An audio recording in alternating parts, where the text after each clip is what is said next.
Good morning, everyone. My name is Sarah Dillon, for any of you who may not know me, and the furry one who is not sitting next to me as I planned is Miss Coco Dillon, and we're so excited this morning that we get the opportunity to take you on our journey, which just so happened to work as a capstone for me.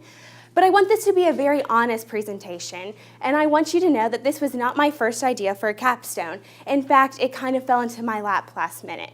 I knew I wanted to work with children, and particularly children with disabilities, and every idea that I came up with since freshman year seemed to, for one reason or another, fall short. I found myself in the middle of my junior year, the first week of December, having no clue what I was going to do for a capstone, until my mom came home one day and said, "Sarah, do you know anyone who's looking for a beautiful brindle boxer?" And I told her, "Yes, Mama, I am. I'd like to officially introduce you now to Coco Dillon," or as she became known in our house, Her Royal Highness the Princess Coco Puff. But for simplicity today, I'll just call her Coco. Coco came to be known to us again through a friend of a friend situation. My mom said she was in need of great rescue because she was set to be euthanized the next week. She's a special needs dog, and due to her medical conditions, shelters would not take her.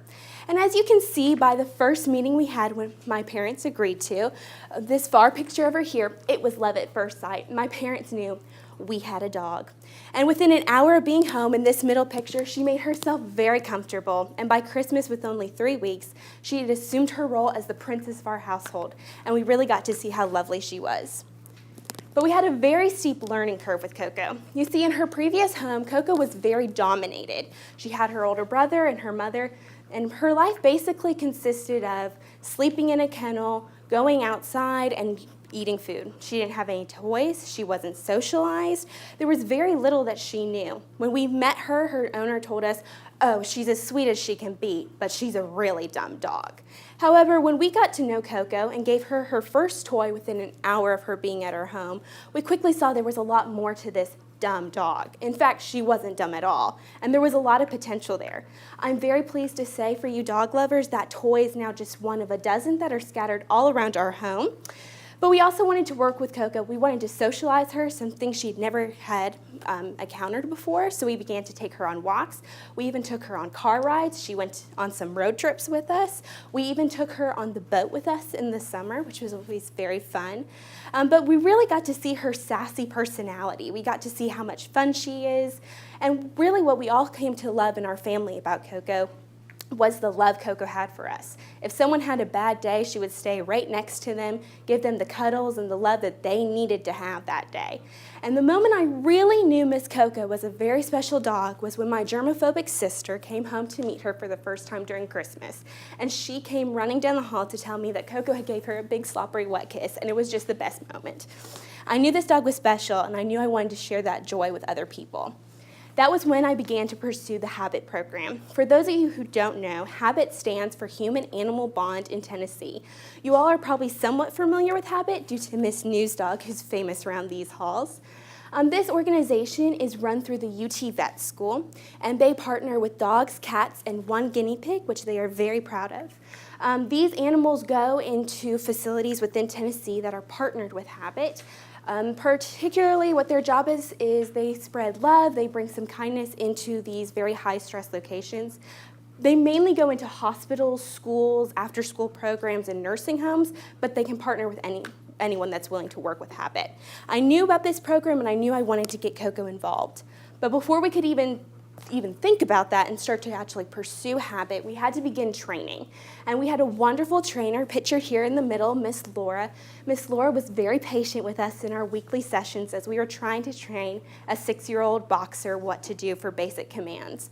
At the end of this training session, Coco had accomplished and was certified as a canine good citizen, which basically said she had learned the basic commands of sit, stay, down, and was able to be social and work with other dogs. After we had accomplished that, our next step was actually getting to pursue HABIT, and we went to an orientation meeting. And I remember leaving this meeting absolutely thrilled of what Coco was going to be able to accomplish and what we were going to be able to do. Here we learned the expectations, and we learned what our next steps were. And the final step before we were actually HABIT approved, if it'll let me, it was our evaluation. Our evaluation had about 3 steps to it. They not only evaluated Coco, but they also evaluated me as a handler. So we had to pass a series of obstacles. Coco had to go past a bowl of food. She had to go past toys, be approached by someone in a walker, have a loud noise and not react to it, barking or anything like that. They were also making sure that I could control Coco, that she wasn't dragging me around everywhere, that if I stopped, she would pretty much follow me.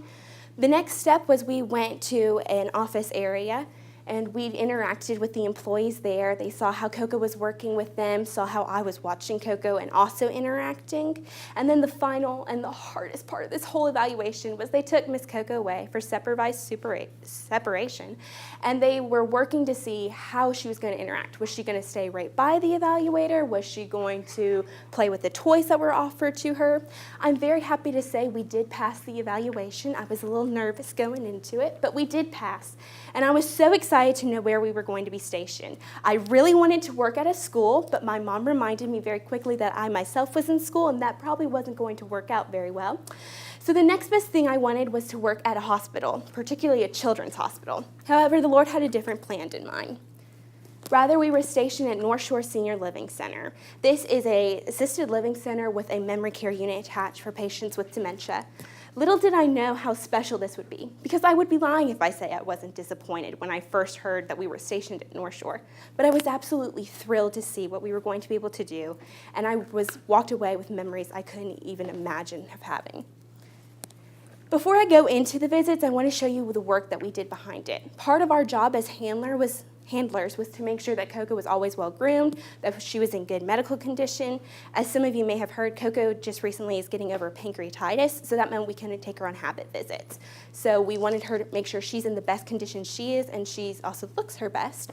We also had to dress Coco in her uniform, which is her harness and her scarf. She also has a badge, and I have a badge that identifies us as habit.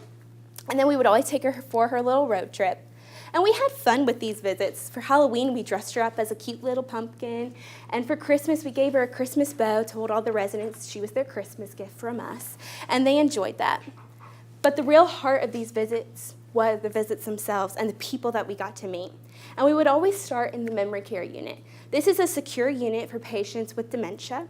And to be very honest, it was very hard for both Coco and myself. It was hard for me to see patients who sometimes didn't know who they were, they didn't always know where they were, and sometimes they didn't even know what Coco was that was approaching them.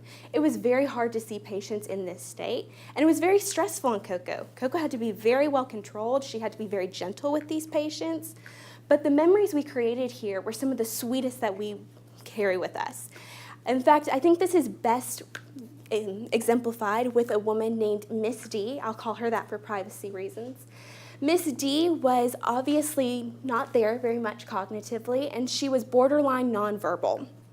And I remember the first time we met her, we asked, "Would you like to see the dog?" And she shook her head, no, no, no, no.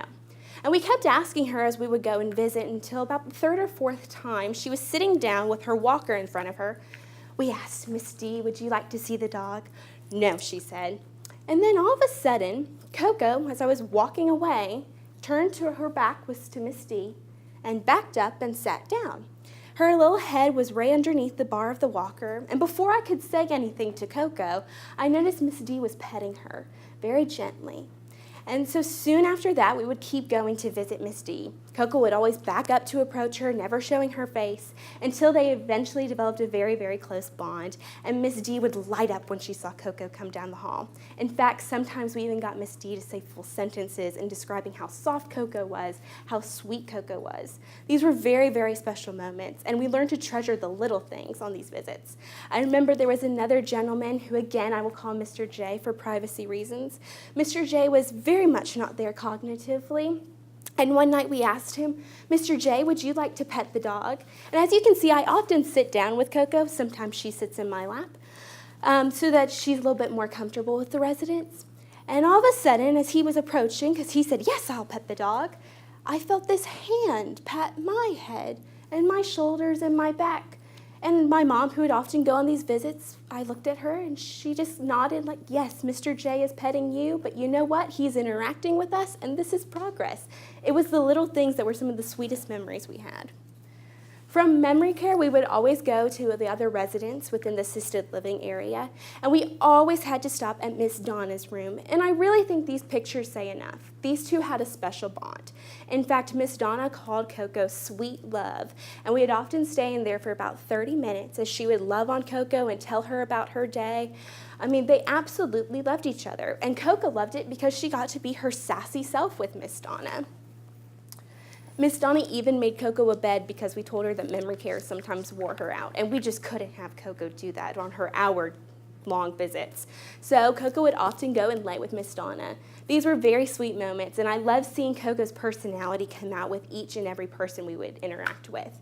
I remember there was one gentleman who, I joke you not, she would flirt with him. She would, as soon as the door would open and he would walk out, she would walk away as far as the leash would let her, turn around so her back was facing him, with her head faced away, keep looking over her shoulder, make her way closer and closer and closer to him, till she ended the visit with a big old kiss. She did this every single night with him, and it was absolutely amazing for me to see Coco give each resident the individual attention that they needed so that they could be happy, that they could have a smile on their face, that they could feel loved. And even if it meant she flirted with them and played hard to get, they loved those moments with her, and I loved watching that. As we would often go on these visits with Coco, I was constantly reminded of this quote by Mark Twain: "Kindness is the language which the deaf can hear and the blind can see." They'll tell you in the habit orientation meeting, your dog or cat or guinea pig will not cure cancer. They will not take away someone's pain. They will not restore someone's memory. That's not your animal's job. Your animal's job is to bring love to that situation. Your animal's job is to relieve some stress from that situation. And I absolutely loved watching Coco do that. And I love seeing a whole different viewpoint of this through the medical field. I love seeing the importance of giving someone the individual attention that they needed so that they could feel special, that they could thrive in the situation that they were in, and they could experience love and kindness. I think the best example of this kindness and the impact it had on the residents was one night when we were making our rounds in the assisted living area. A younger woman came up to us and she started asking about Coco, and she finally said, could you see my mom? She just moved in today, and she's absolutely terrified, and I just can't bear leaving her as terrified as she is. And we said, of course we'll come visit. We went down to the room and did a short little visit with the woman, and as we were walking out, her daughter came with us, and she said, you'll have no clue the impact that has had. You have calmed her down so much, and I finally feel like I can leave. I couldn't believe the impact that just 15 minutes had with this woman, and it made me feel at peace that knowing we were doing something. No, this was not the capstone I had planned. No, I didn't get to work with children with disabilities, but I did get a whole new viewpoint of medicine and the career I want to go into. And I look forward to continuing this as we will keep going on visits, and my mom's going to carry this on for me as I go to college. Thank you very much.